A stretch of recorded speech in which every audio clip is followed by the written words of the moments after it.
Bonjour à tous, aujourd'hui l'inverseur de source, donc suite à certains commentaires je me permets de le refaire peut-être plus clairement.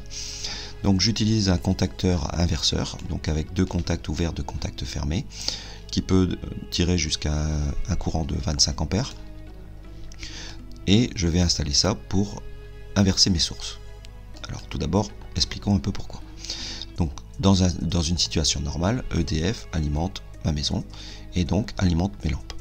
Je veux que si j'ai une coupure EDF, la nuit, je puisse avoir une continuité de l'éclairage dans ma maison. Donc ce que je vais faire, c'est que je vais rajouter un groupe ou un WKS qui va alimenter ma maison quand il y aura une panne de courant. Sauf que si j'ai EDF et la source qui se croisent en ce point-là, si EDF remet le courant, je me retrouve dans une situation où j'ai mon groupe électrogène qui est alimenté par EDF et donc qui va griller, mon WKS qui va griller, etc. Donc je vais intercaler ici un inverseur de source. Au niveau du schéma électrique, ça donne ceci. Donc EDF arrive ici, les contacts sont fermés ici, les contacts sont fermés ici, mon alimentation est normale, donc l'alimentation de mes lampes, etc. Sauf que si EDF est coupé, ici je n'ai plus de courant, ici. Donc je démarre mon WKS. Ici, les disjoncteurs sont fermés. Le WKS alimente KM2, donc ces contacts-là vont se fermer. Ils vont alimenter KM1. Donc KM1, lui, va fermer les contacts de secours et ouvrir les contacts EDF.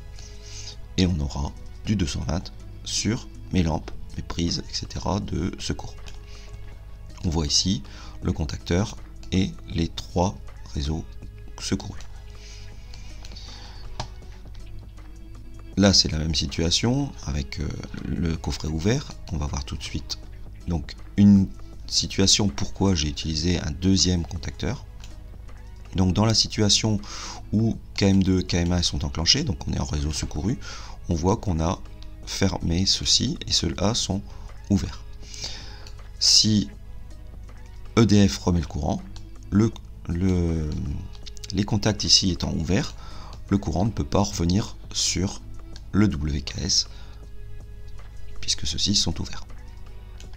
Si le WKS, donc je coupe la situation, donc je coupe mon WKS, on aura KM2 qui va retomber et KM1 qui va retomber. Donc en fait j'ai mis une double ouverture de ces contacts là pour éviter que si j'éteins mon WKS et que ces contacts prennent du temps à se fermer ou qu'il y a un décalage dans le temps, qu'il y ait un retour possible par le réseau EDF. Voilà.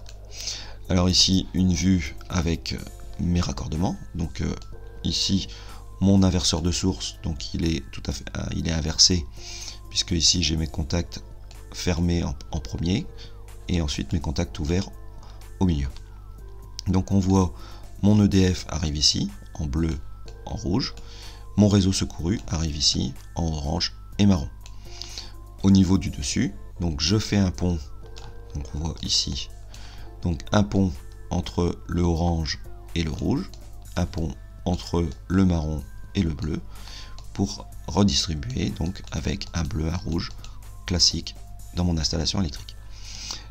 La bobine de KM1 qui est ici, elle est alimentée avec un pont qui arrive sur l'entrée orange et marron. À bientôt.